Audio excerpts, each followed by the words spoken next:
So I've got with me today Simon Evans from Pro-9 Porsche, and we are here to talk about this wonderful 911 that is restored. And Pro-9 Porsche, based here in the West Midlands in Redditch, it's an absolute Aladdin's cave of restoring Porsches, all shapes and sizes, a lot of air-cooled stuff, a lot of 924s, 944s, that kind of stuff. And so we're going to be doing a few more videos like this where I'm going to be picking Simon's brains so that you guys can see the kind of work that they do and find out about these wonderful machines. So Simon, great to see you, mate, and lovely, lovely 911. So tell me the story. How did this get into the workshop? Well, when we originally bought the car in from America, we were hoping just to retail it on, but... And you bought it, was this one of your cars, but you bought it yourself? Well, we bought it in America and had it imported in. Brilliant. We were hoping just to retail it on, you know, as a 911 SC, but when we got it, it was a bit more battered. It had been a race car in America for quite a long time, so it was showing its age. Well, what race series was it in? The PG and Porsche Club of Great Britain, sorry, Porsche Club of America race series in America. Wow. As I say, he'd been doing it for quite a long time, so it was quite tired. So it was a bit battered. It needed a good going through, and we just thought, well, let's strip it down. And at the time, we just wanted to do another RS. We'd done a lot of 2.8 RSRs and STs and that sort of thing, so we thought maybe the time to do, you know, an RS. And Viper Green was the colour we chose. So I know that the first thing you want to think about when you get to restoring, I know it's certainly on your mind, you're quite passionate about getting the right colour. Yeah. And I know a lot of the cars that you've restored in the past, you always go for something that's quite that's got a pop to it. Yeah. Have you done a Viper Green before? Just earlier cars, but nothing on an RS back date. We've done a lot of white ones and red and all that sort of thing, and I wanted to do something different. So, you know, the Viper Green really attracted me to that colour. And it certainly works. So this is and it was an SC originally? Yeah, 1983 SC.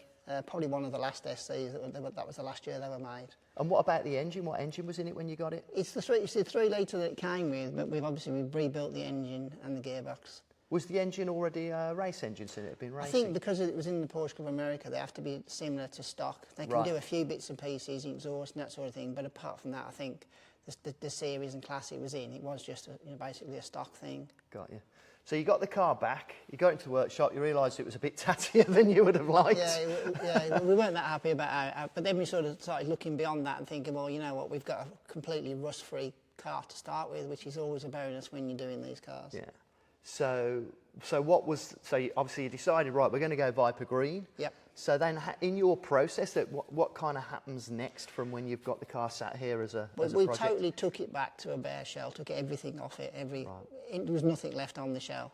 And then the shell would go into the weld shop and have the slam panel changed to backdate it so we could put the earlier bonnet on. And that's the front bonnet, because if we look round here, the difference between when it was an SC and the back date that it's done is that it would have had the impact bumpers here. Did you still have the impact bumpers on when you had it as a race car? Yeah, it would look like a road SC. Because they're quite heavy, aren't they? Yeah, but it has to have all of that to race in that class that it was racing in. Got you. So the slam panel is this bit here, because normally the bonnet would be further up on the... So that means that... And we always like to put the slam panel in there because it means all the rubbers, the seals and your washer bottle and everything and your locks and everything all works better. It finishes the job off when you look under there, your chassis number fits on there and everything. So we always change the slam panels. It's a much better job. And then this front bumper area, which is the RS front bumper. Yeah. Is this fiberglass? Is it? It is. Yeah. We sell all the fiberglass. We do all the panels for these, the bonnets. Because you've had the fiberglass manufactured for all of these, haven't you? Yeah. We've got all the moulds to make all the panels for these. Yeah. Fantastic. We go for steel wings. You get a much better. So you've had to replace the wings? Yeah, basically, because on the impact bumper where it came across here, the impact bumper's lying there, so you haven't got all of this. Everything changes the sort of the shape and the size of where it all goes. So you use the earlier lamps and everything to give it that period look. You have to, up to 73, that's what they look like. Yeah, that's fantastic. And you decided to go for the narrow. Well, it's a slightly flared, so at the rear, this is slightly flared for the RS, but is that the same as the SC? Yeah, I mean, the only difference between a genuine RS and an SC is that lip is slightly deeper on a proper RS, but you know, it comes down to the fact that these were already rolled for racing, they were in good condition, no rot, so... So this is all original? Yeah. Fantastic. It's the original, like I say, the original sills are still on here, the original quartz panels. We've stayed with as much as we could of the original body shell, new front wings, as I say, in the fiberglass panels. I guess that's the benefit when you say you stripped it down, you took it through for welding, because it was was it California it was from, or was it? I think so, yeah. I mean, it was definitely a dry state because there was zero rust on the car. So there's no rust, so that means you've got a really solid start. Yeah. Fantastic. And so it goes into the body shop, it gets completely stripped, everything gets taken off, then you start doing the welding for the front slam panel. Was there anything else that needed to be done when it was in that state? We found a few, cracks and bits and pieces from the stresses of racing, but no, not really. It was basically the work we needed to do on the front panel. Once we'd done that, and we pre-panelled it all to make sure that everything would line up and it could go off and paint them. The one thing I've noticed is, and I know you've considered this in the past, you've kept the sunroof. Yeah, I mean, some of the RSs did have sunroofs, so it's not, for an RS touring, they did have sunroofs in there. So, and some people do still like them, and it's a lot more work to change it. I thought on this one, we'll keep the sunroof. I love an old school sunroof. Yeah. It was just something about having It's quite nice in the summer to be able to send it back and let some more fresh air in there. Yeah, fantastic. So if we were to look underneath this, everything's going to be like fresh as... It's Viper Green underneath. Yeah, so it's everything. complete. So it's like a new car.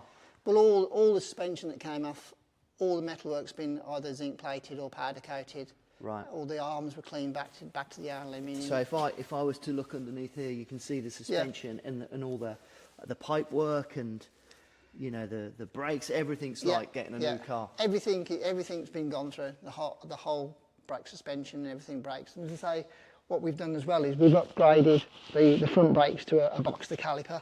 Okay, so I've seen this before. So you've got a box to caliper conversion. You've got the Viper Green calipers as well. They came off the front of early Boxster. They were in good condition. We checked through them and checked them out properly. Then painted them to match the car.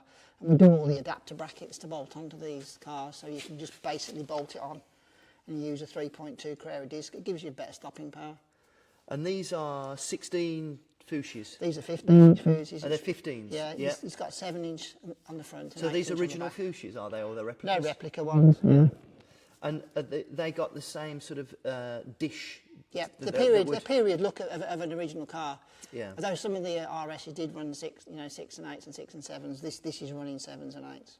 Yeah, and it just feels it just about right, doesn't it? Yeah. Well, what we've done as well is we've rolled the arches on the wings to give us that clearance for the bigger tyres. Right. Okay. If you put your hand up there, you can feel that's flat. It starts to flat. So underneath, I can feel that it's all What smooth. happens when you bounce on lock? It can catch the arch and pull on the tyre with a 7-inch. So if you roll the wheel arch, you obviously don't get it. And the same on the back, because we've brought the 8s out a bit further with spaces to give it a real... Yeah, because this fills the arch perfectly. Yeah. I love the look of these wheels and tyres, this combination. But again, if you feel it was only a little lip, but again, that's been rolled so that you don't catch on the tyre. So that's not going to catch. Yeah. Yeah, and it's just really, it's almost flush with the... Yeah. And that just beefs it out that much. Yeah. And was the original RS, did it push out that far? Yeah, well, they had 8s on the back. Some people did run, could run shims and spaces, but I just like the look of just bringing them out that extra bit. It really helps, doesn't it? Yeah. It's interesting when I look at cars like this and we go into this kind of detail. It's all these some of all these parts of your experience that brings the car together that you don't necessarily know about or notice. Yeah. And that's why I think there's a lot of backdates out there that just look a bit wrong and you can't tell why.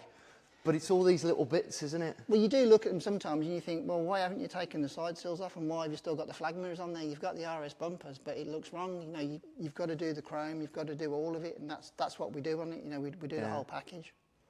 Brilliant. So it's got stripped, it's got welded, and then it's off to paint, and then it comes back. Yep. And then what's the next step in the process? The first thing that I always try and get done is to get a headliner put in there, get a brand new headlining put in, because none of the glass can go back in until that's gone in there. So we'll start off with a headlining. Once that's gone in... Should we have a little look inside? Yeah.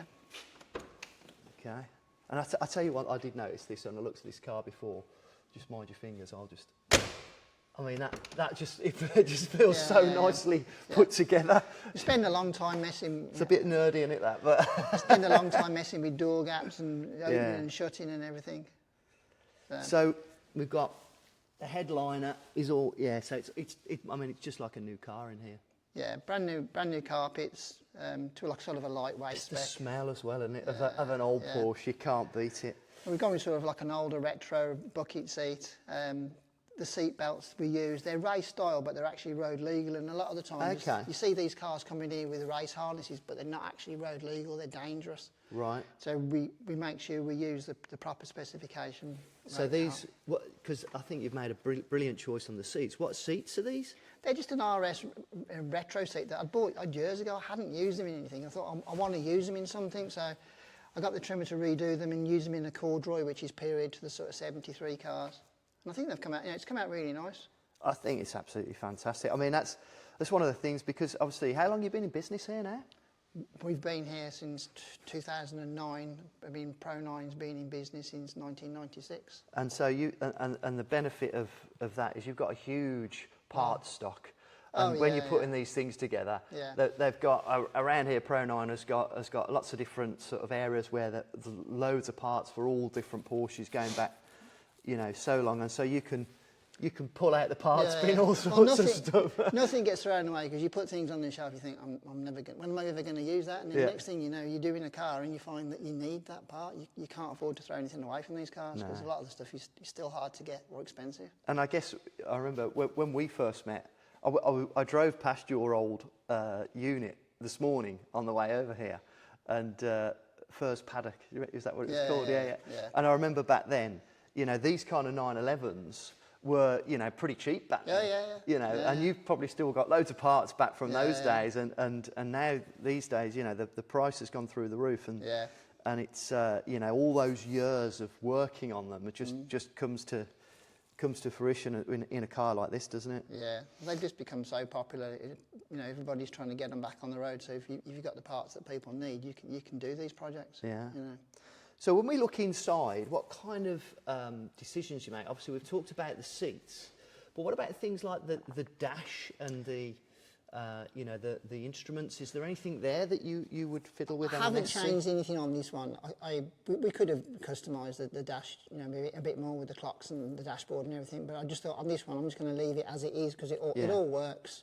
You've got to have a point where you stop. If you keep going, it always keeps knocking onto something else. And it all fitted well and it all worked well. So we've stayed with it on this car, though we have done backdates on dashboards with all the chrome trims and aluminium and etc. But on this one, we stayed with what we've got. So you've kept the electric windows from the SC. Yep. But we've got RS door cards. Yep. And then all this chrome is right around the doors? Yeah, we have all the windows. We've got a company that redoes all this for us, so we strip all these down, take all the glass out of them, they go away, and they're all done properly. The mouldings in the windscreen, the front and rear, you can still buy from Porsche. Yeah. So they're about sort of £40 a half. Oh really? Section, You still get them? Yeah, you can buy a lot. Porsche have gone into production of a lot of stuff, so there is aftermarket stuff, but it's whether it all fits. But the trims are pretty good from Porsche, and as I say, the rest of the stuff we have re-chromed and polished. Yeah, it looks fantastic. And it's got on here the FIA. Is that a leftover from the race car, or did you put that on? No. I think one of my friends decided to put. He had the sticker, so he put it in the window. Okay. I just wondered whether that was one little nod back. I think it's a wannabe. So there's no rear seats. But no. But the harness goes into the back. I've tried to. I mean, I thought about. I love that gear knob. Yeah, I thought about leaving the cage in there, but it made it so inhibited, and you get some guy with his children. This car could still be used. So you could put seats back in it if you wanted to. Yeah, in the future. That'd be quite. But with a cage, you can't get in the back. Yeah. So I've done it. So I've done cars before with cages, and it's always been a selling point for track days, but it's not a selling point for a family. Fantastic. Yeah, understood. Can we pop the bonnet? Is that all right? And have a look underneath the front? Yeah.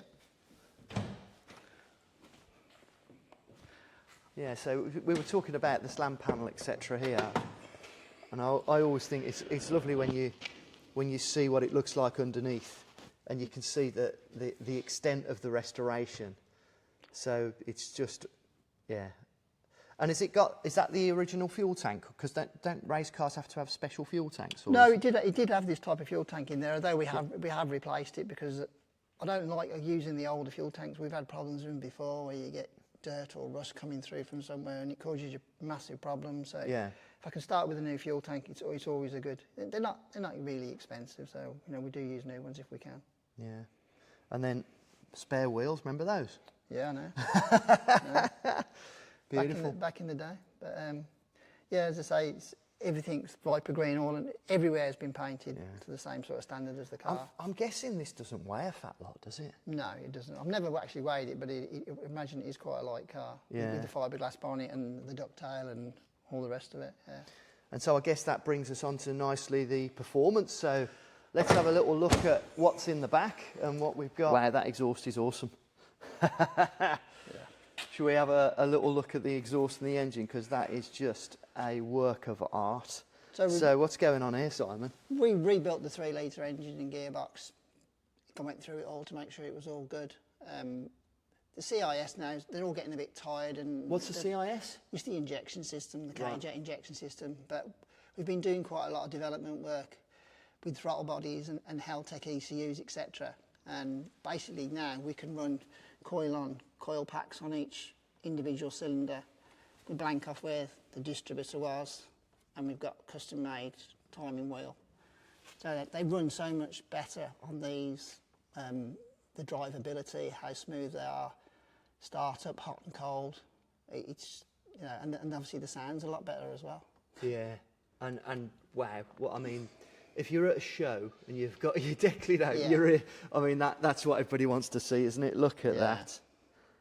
So, obviously, I'm not overly mechanically minded, but how does the air filtration work? Don't they sometimes have basically foam on top of these? The filters are at the bottom. Okay. They're at the bottom of each of these, so nothing can actually get down. No. You have like there's a little gauze mesh that bolts underneath the bottom of that. So I've always wondered that when I've seen those things and thought, yeah.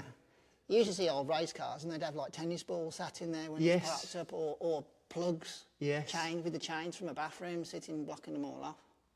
But with these, they've got the filter in the bottom. Yeah. Fantastic. So what kind of horsepower do you think this would be putting out now? I'd have to check and see what we got out of it. No, it was over 200. Yeah, because standard, the SC83 would have been about 204 horsepower. Yeah, so you reckon it's probably putting out a little bit, or similar, or a little bit more? Yeah, it should be more. I mean, because you rebuilt the whole thing, presumably. Yeah. So everything's gone new. I mean, that's a job in itself, isn't it? Yeah. But there's no point in putting it all back in there, with oil leaks and etc. So it's just so it's like having a new engine. Yeah. Oh, that is awesome, fantastic. So I guess it would be rude not to just start it up and have a little listen. Yeah, we can do that. Because I presume that is a custom exhaust you've had fitted there. The headers are the original race headers from America, and then we've used an aftermarket rear silencer, which works quite well with the system.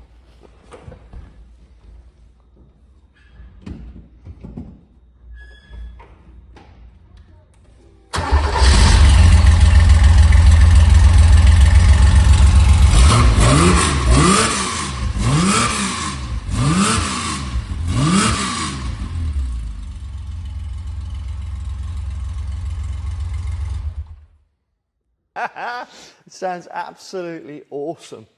It's always difficult on video to actually portray what something sounds like, but just for the benefit of the viewers, that's sometimes loud. We record them on rolling road, and you could boo. It sound very good. Yeah, but I mean, you can't beat the sound of an old school flat six, can you? And it's just a wonderful sound, especially when it's on song. Yeah. Fantastic. So I believe this car's actually sold now? Yep, we've sold it. We're just really basically finishing it off and going through it all. There's not a lot left on it really, just bits and pieces now. Fantastic. So you're tidying it up and then it's off, and then what's the next project? We've got a few projects that we're doing, and we'll keep those secret at the moment. Okay, well stay tuned guys, because there's plenty more where this came from. You can probably see in the background, there's always tons of Porsches in here that are super cool, and it gets an absolute treasure trove coming through. We're going to be doing more videos like this. Simon's committed to showing you guys all the good stuff that comes through here. I'm going to be sort of assisting and helping with the videos, but let us know what you think of this video. Let us know what cars you'd like Simon to feature. He's got 911s, 914s, 924s, 944s. All the cool old stuff comes through here. If you're looking for servicing on your old car, you're looking for a restoration, check out Pro-9 Porsche. And stay tuned, like and subscribe, all that good stuff. And stay tuned for some more videos coming very soon. Thanks, guys. Thanks, Simon. Okay, no problem.